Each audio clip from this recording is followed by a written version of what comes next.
Welcome to So and So, brought to you by Bernina, made to create. I'm Meg Goodman, and you're about to enjoy a casual conversation with a special member of the sewist and quilting community. A conversation about how they got started, what inspires them, what excites them, and their connection to this community. Our guest today is textile artist William Daniels. Born in New Orleans, he moved to New York shortly after his high school graduation. Will earned his undergraduate degree at the State University of New York, graduating with honors. He earned his master's degree at the New York University and is currently PhD ABD in art theory, philosophy, and aesthetics at the Institute of Doctoral Studies in Visual Arts. He will complete his degree in the spring of 2026. He's won numerous awards, has had scores of exhibits, and teaches many workshops. But his favorite thing about what he does is the camaraderie. Will Daniels, welcome to So and So. Hi, thank you so much for having me. It's great to be here. Oh, it's wonderful to have you. Your education and your background is so impressive. We're going to talk about that as we get started. And I just want to jump in and said, when did you begin to sew, and who was your inspiration? I started sewing when I was very young. In fact, I sometimes forget how young I was when I first started sewing by hand, actually. Some of my cousins were here visiting me. I recently moved home. My family's seen my work online, but they've never seen my work up close and personal. So my cousins were here in my studio. They were going through some of the work that I have in my collection. And one of my cousins looked at me and he started laughing and he says, "And to think this all started with you altering your jeans when we were kids." And I had completely forgotten about that. And so he tells me, he was like, "Yeah, you were wearing skinny jeans long before it was a thing." That's So funny. That's yeah, when funny. I was tall and thin when I was young, so I had to alter my pants, Mm-hmm. in order to make them fit. So yeah. How old were you when you started sewing? You said you were young. Oh yeah, I was probably like around that time. I was probably around 12. Wow. Yeah, I was probably around 12.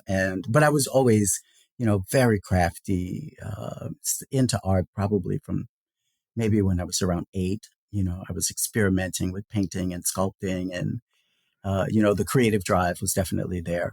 So, out of all the different mediums that you were looking at, what made you choose textile art and quilts? Ah, that's a great question because that is definitely not where I started. It started by necessity, of course, but all of the other things I tried, sculpting and all of that stuff, sort of was the a part of the journey into sewing. But the sewing started watching my mom sew. My mom knitted, she Hmm. crocheted, she did a lot of very crafty things, and she was trying to teach my sister Kim how to sew. Kim was having none of it, but I was paying very close attention. And Kim and I are only a year apart, so we're really close in age. So I was really paying attention. And one day I saw like a cologne commercial or something on television, and one of the actors in the commercial was wearing a sailor suit. And that sort of became a thing like around that time, Hmm. like the sailor suit as a fashion statement. And I thought to myself, you know what? I think I can make that. So I sort of deconstructed the look in my head, snuck into my mom's fabric stash and snatched some fabric, a needle and thread. I drafted a pattern on newspaper and I hand sewed the entire thing. Oh my. Yeah, and it came out pretty decently, actually. I wore it when it was done. My sister Kim, the one who did not want to learn how to sew, loved it, begged me for it. I had to hem the pants for her, but I gave it to her, and she wore it until it fell apart. So you got your start sewing, and that really evolved into textile art and quilts, which to me is a very different thing than the way you started out. How did you Yeah. make that transition? What happened? Okay. Well, that was around 14, I guess, when I did the sailor suit thing. And then I graduated high school. I moved to New York, and I really started sewing very seriously Hmm. when I moved to New York. And it started with sort of building clothes on my friends, all of my female friends that would come and hang out with me and let me build clothes on them. They were all my fitting models.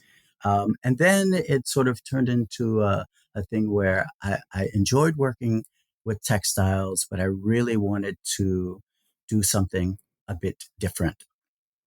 And so in 2014, I think I started, I got an interest in quilting. A friend of mine who was very ill, battling cancer, her name was Beverly Holly. She was a much older woman, but she lived on my block. She was very sweet. I always went by to sort of help her out around her house. And she was going on an outing to Amish country in Pennsylvania, and she asked me to go with her. Mm-hmm. And I really didn't want to go, but I went. And so we went, and she said, "Oh, there's this quilt shop I want to go to. Please come with me." And of course, I didn't want to go. I was like, "Please, Bev, don't make me go. Just I'll wait for you out here. Just go." And so I did, and all of the women in the shop were absolutely warm and welcoming, and they're taking quilts off the wall and explaining to me how the quilts were made, and I was just completely mind blown and just taken in by the process, by the fact that all of these works were created by hand. A lot of these artists were, just one artist making these fantastically detailed works on treadle machines, and I was just really blown away by the entire process. Mm-hmm. So Bev bought the quilt she wanted, and I left Pennsylvania thinking to myself, I think I can do that. And yeah, so I tried it. I started making my first set of blocks around that time. It's a good thing you were a good friend and said yes. Yeah, Will you talk about the voice of quilting? Why is it, what is that exactly, and why is that important to you? yeah. To me, I think the voice of the quilt is the piece of the artwork that really allows the work to speak.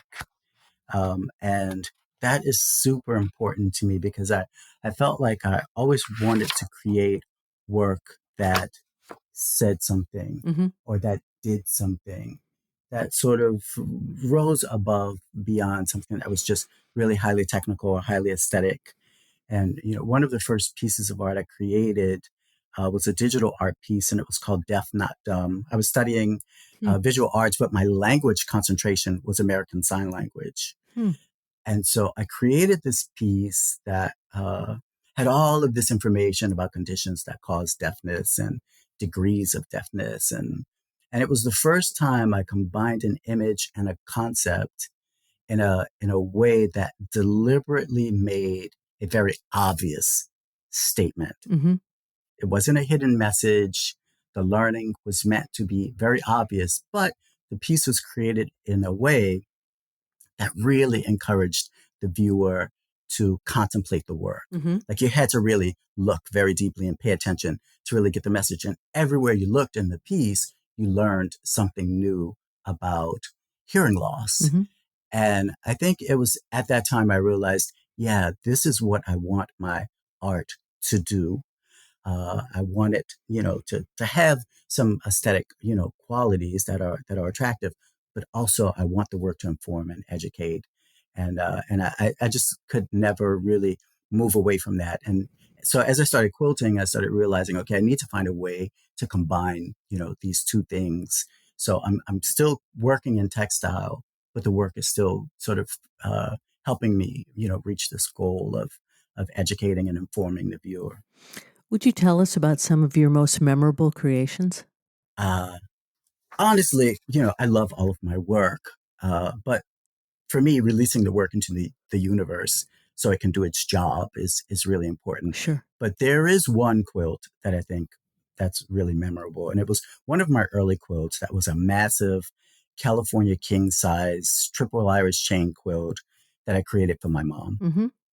And I was living in New York at the time. She was in New Orleans. So I made, a fabric swatch sheet with some fabric samples that would coordinate well with her bedroom. And on one of my visits, we sat together. She made her fabric selections. We discussed the style of the quilt, the size, some design elements, all of that stuff. So I came back to New York and I got started. The piecing took about 2.5 years because at the time I was working full time. was going to school full time, and I had an active art practice. So I was really busy. But every time I came home, I would bring the work in progress with me. We would lay it out on her bed so she could see the piecing. She could see how the quilt was developing. Until finally I finished it. And I think when I finished it, the measurements were about 130 by like 120. I actually had to make about 15 yards of binding. Oh, my. Uh, yeah, to bind the quilt. So I finished it. I made a special trip home to deliver it to her. And we were at my sister's house for a family gathering. I gave it to her. But when I went to visit her the next day, I asked her if she put the quilt on her bed. And she looked at me and she said, "No, I was waiting for you to come over so we could put it on together." Oh, that's special. It was such a powerful, Mm-hmm. almost ritualistic moment as an artist, as a person, as a son. Mm-hmm.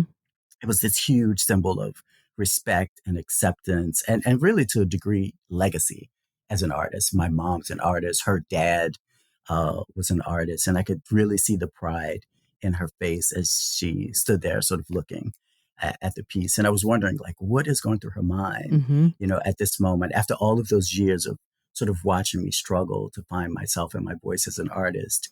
And now here we are, in front of this piece that I made for her. I think for me, that piece is the most memorable and the most special of everything that I've done. I'm going to quote you here. You have said, "I derive inspiration from urban art practice that confronts contemporary issues, and am always experimenting to integrate modern archetypes with historical, societal, or spiritual topics." Tell us more about this. Yeah, doesn't that sound really art It speaky? does. It does. Basically, what I'm saying is, I want to hold a mirror to society and a magnifying glass to history. So when I say I'm inspired by, urban art that tackles today's issues, that is really about what's happening in the world.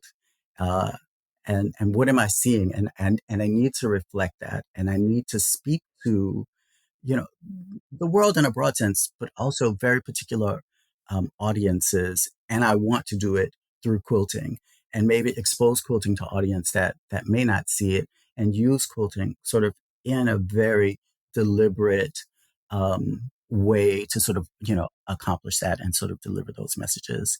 And so, by saying I'm working through all of these different ideas, historical topics, societal topics, spiritual topics. Those are all the areas that I'm pulling from as I'm developing these messages, as I'm creating these projects.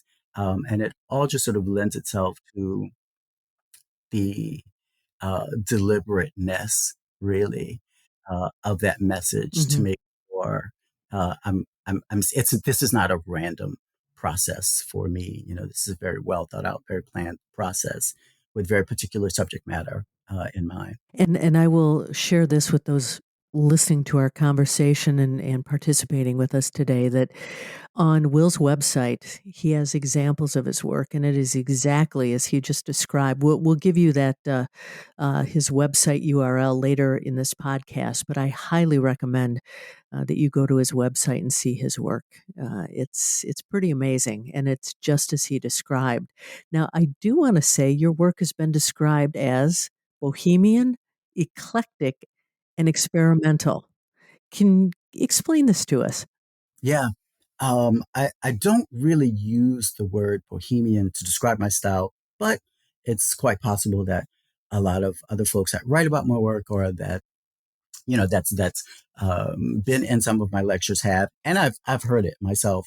But for me, I think the word bohemian is often linked to a very particular aesthetic that my work is not, even though my mindset could be described Hmm. as such, meaning that it doesn't reflect what you would see if you would Google the phrase bohemian style. Hmm. Also, when we think about Bohemian counterculture of the 60s and 70s, there's a link to notions of freedom, individuality, of counterculture, whereas my work relies on the keenest awareness of a lack of freedom and of the historical and philosophical consequences of that, and the tense dichotomies of freedom and restriction, of mythology and science, Hmm. of presence and absentia, that my work relies upon to operate. Would you take us through your creative process? Sure, I am very process driven. Hmm. And I think it's because I consider myself an artist, entrepreneur. My master's degree is in project management. So it's always this idea of applying principles of project management in my work so that I'm really maximizing my time in my studio. I start out with an idea. More times than not, it involves some research, sometimes very extensive research, sometimes a little bit. I draft the design statement. I write a color story. I produce a rough sketch. And trust me, usually my sketches are very rough. And then I create a project plan that includes my outline of the work required, a breakdown of the project so I can determine how I'm going to approach the work. I create a work schedule for myself, a materials list, a sources list, and even a list of milestones. So it's a lot even before I get in my studio and I start working. And the process is usually a bit more involved if I'm working on a series of work or multiple works, or if I'm working on a commission. But sometimes if I'm just doing something to add to the collection or sort of a one off, I'll scale it down. But I usually tailor my project plan for the project, but it's very meticulously planned. How long is there kind of a time frame that most of your projects take, or is it all across the board? Yeah, it's really all across the board. The series that I'm working on now, these works, I have been sort of timing, and they take about 40 to 50 actual work hours to complete. I know very early on when I started developing templates, when I was creating templates that sort of augmented designs that were already in textiles, and then creating other imagery to fuse on top of that. I've had projects take 9 months Hmm. of work. The Triple Irish Chain piece I created for my mom was 2.5 years. But again, that's in the context of, a very busy life. But now I do sort of time, a lot of my projects. And it looks like, depending on the series, it can take anywhere from 40 actual hours of work, to sometimes even more, depending on the complexity of the design and how much work I have to do Hmm. in developing the templates, doing the research, that sort of thing. Let's switch gears a little bit here. I want to talk about the active interest in astronomy that you have. And I'd love to know how this might guide your work. Yeah, Meg, I have more hobbies than I have time, to be I'm going to honest. ask you about that later, so be prepared. Okay, okay. But I think what I really enjoy about astrophotography and night sky photography and how it relates to my work is when you want to see space, you really have to put in a lot of work in order to see something. You can look up at the sky and see Saturn, but it's going to look like a little tiny dot in the sky, even with, you know, mm, kind of sophisticated equipment. I can take my astrophotography rig out and I can photograph Saturn, but still, it's going to take work. It's going to take hours of video of Saturn, of layering those images, stacking those images, touching up those images in a variety of software packages. It takes a lot of work before you get to the output. Hmm. And I look at, my quilting and my artwork in very much the same way. The jewel is in there. You just have to do the work in order to get to it, and you Hmm. can't rush, the process. And the reward is greater the more work you sort of put into it. And so as I push the limits of my astrophotography to see farther, to develop more detailed images. It's really the same with my artwork and my quilting. As I push the limits of quilting, Hmm. as I push the limits of philosophical and aesthetic discourse within my work, the work becomes more elevated. The ideas become, more elegant, and I'm able to, really reach and communicate with a much broader audience. So, in addition to your myriad hobbies, you're creating. You are ABD on your PhD, and your Hmm. dissertation paper is titled "Reframing the History of African American Quilting: Resistance, Resilience, and Reclamation." Would you tell us about this? Yeah, I'll just say a little bit because it gets really wordy and really kind of heady. But I'm also actively working on the book. But it's a look at quilting history, and it's a critique of quilting aesthetic discourse as it relates to the mythologies in African American quilting scholarship, issues of place and identity in quilting history, and calls for rethinking the philosophical concept of being. So for me, it sort of parenthesizes the power of quilting and orders for an examination of quilting history and scholarship through a philosophical lens. That's quite a lot. And you will finish this up in the spring of next year. Yeah, I'm really hoping to finish at least draft one of my writing by December or, maybe January. And yeah, hopefully get things, tightened up so I can walk in April. That's exciting.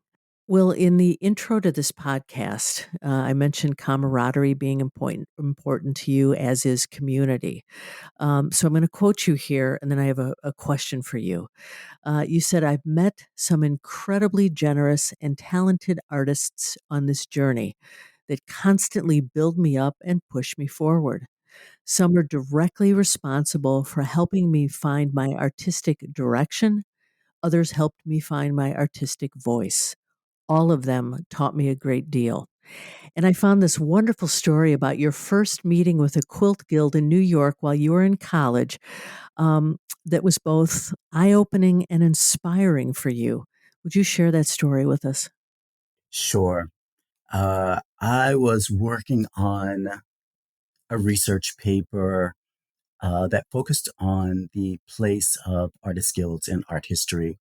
And so my assignment was to find a guild, associate with that guild, and then, write a paper about my experience. So I did. I researched a couple guilds in New York.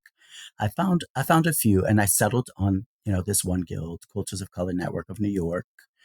And I went to one of the guild meetings. And mind you, at this point, I was coming off of a pretty long stretch of some successful dressmaking, wedding dress design, some stuff in the dressmaking space.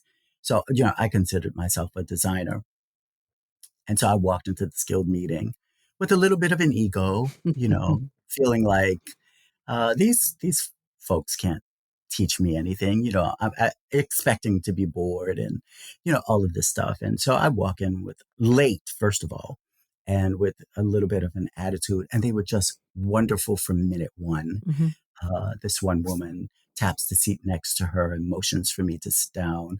I later found out she was the president of the guild. mhm, And so, I'm pretty much just sitting there trying not to look bored. And then the show and tell meeting happened, and I saw all of this amazing work. And I immediately thought, wow, okay, I have to bring my A game because, these folks really know what they're doing and they're really good. And then, I walked around and met some people. I met Lisa Shepherd Stewart, who was vending at the time with her company, Cultured Expressions. I met a lot of the other quilters, and they were just wonderful and just taught me so much about quilting, gave me so much space to really explore my ideas, to do a lot of curatorial work for the guild. Lisa and I have become really great friends. I've taught several workshops at her sojourns and at a lot of the events that she hosts. Diane Pryor Holland has opened up so many doors for me, mhm, and I've gotten so many opportunities. Phyllis Biffle Elmore, who mhm, amazing. She and I met at one of the Quilters of Color meeting, and she introduced me to so many folks that just did some amazing things for me. It's just been a constant outpouring of patience for number one, for a little egomaniac, and generosity of creativity, of time, of energy, teaching, mentoring me. It's just been a phenomenal experience, and it completely changed me. And it changed my art practice, and I'm just really grateful to that group for everything that they've done to me. And I find that as I enter more of these quilting groups, I come away with all of these phenomenal experiences every time. I feel like I am changed and my work is elevated after all of these meetings because, you get to meet some of the most amazing people and have some great energy exchanges and get amazing feedback, ideas. It's just, always this really reciprocal environment of giving and of great energy. And it's been a great, I don't know how long it's been, 21 years Hmm. and something crazy like that. It's Are you still, it sounds like you're still involved in several quilt groups, guilds, organizations. Is that something you're still active in? not really. I mean, I do a lot of lecturing for quilt guilds and quilt groups. I don't necessarily belong to any full time, and it's only because I'm traveling so much. I'm Hmm. really focusing on my dissertation work. I'm focusing on growing my own art practice and showing more in galleries and museums and less really in the quilt space. But I love working with quilters and quilt Hmm. groups. One of my professional development workshops that focuses on art entrepreneurship, integrating project management principles in your art practice, creative writing in your work, professional readiness. That workshop is really popular among quilt artists and quilters that are making the leap from a craft practice Hmm. to a business practice in their quilting. In addition to everything that you're doing, and you alluded to this a little bit earlier, what are you working on now? Mm. I'm working on this series, Homage to a Legend, which is a sort of spin on portraiture, but it sort of goes back to that idea I mentioned earlier in the digital art piece that's about informing the viewer. So as I develop these portraits within these quotes, the work is really biographical. So I tell the life story of the artist so that we're not only just taking in the image of the artist, but we're also taking in the history of that artist too. So we're not stripping this artist of its identity, of Hmm. their identity, right? And so it's just to sort of parenticize this notion that our history and that our identities are really important. And sometimes I feel like portraiture erases that a Hmm. lot of times. You're just looking at a face that becomes an art object or a quote object. And sometimes we forget that we're actually looking at a person Hmm. that had a very full and very interesting life. And it's pretty much done in the same way that I created the digital art piece, in that it's a lot of information. It's based on extensive research. It really encourages the viewer to engage the work really closely. And every place within the quilt the viewer's looking, they're going to see something different and they're going to learn something new about the artist. So, what do you do to essentially add some humanness to something that is two dimensional? Uh, I think that has a lot to do with sort of the energy Hmm. that I'm creating in the work, right? And I think for me that is super super important when you mentioned voicing, and Hmm. that's something I try to do in that voicing is really think about the space in between the viewer and the object. And how can I create some tension, some energy, so that there is some kind of exchange happening between the viewer and the object? So the experience is heightened and it's not just, an impersonal sort of rectangle that may be pretty or maybe interesting or whatever, but it becomes something more than that. And so the viewer walks away having had an experience, not just, viewing a very interesting art quilt. So, here's the question I promised you earlier. In your Mhm. spare time, What do you do? You talked about hobbies and you have a plethora of things that you do. Tell us about that part of you. Yeah, so the astrophotography, of course, uh, big deal for me. Love that. But I also like to cook. I'm from New Orleans. I'm very much a Southern boy, at heart. So Mhm. we cook, we bake. I do a lot of that. Um, yeah, so between my artwork, my astrophotography, I have a recording studio in my apartment. I've been producing electronic dance music for about 15 Oh years. my. Uh-huh. Yeah, so I do a lot of work in the audiovisual space, creating music, sometimes music videos, but mostly, music content. Mhm. Um, yeah, so pretty much those four, main areas: AV production, astrophotography, quilting, and as much time as I can spend in the kitchen as I have left. Uh, I want to cook or bake something. Well, what's next for you and what's your dream? Yeah, I think the dream is sort of bringing it all together in an educational space. Mhm. Would love to create a space where folks can come appreciate art, but also learn, uh, maybe see the stars, and enjoy some really decadent French pastries. Mm. While they do all of that. Mhm. Yeah, I think once I get my dissertation done, I'm going to focus on sort of finding a space and bringing this dream to life of starting some kind of cultural and art center here in New Orleans. So I was going to say you're a Southern boy from New Orleans. You've done work Mhm. in New York, but this dream is in New Orleans. Yeah, I didn't think it would be, but it seems like the universe has brought me here. Uh, I lived in New York for many, many, many years, and I feel like at heart, I'm a New Yorker at heart. But I'm here spending a lot of time with my family because I've been gone for so long, and we're all super close. So it's just nice to be close to my mom, close to my siblings, close to my cousins. And they're all also very creative. So I think it's going to be really fun to pursue this dream with the support and involvement, really, of all the talent that exists in my family. So in our conversation today, we covered a lot of ground. Is there any question I didn't ask you that you wish I had? Ooh, that's a really, really good one. Wow. I don't know, maybe the most difficult aspect of quilting Okay. for me, what has that been?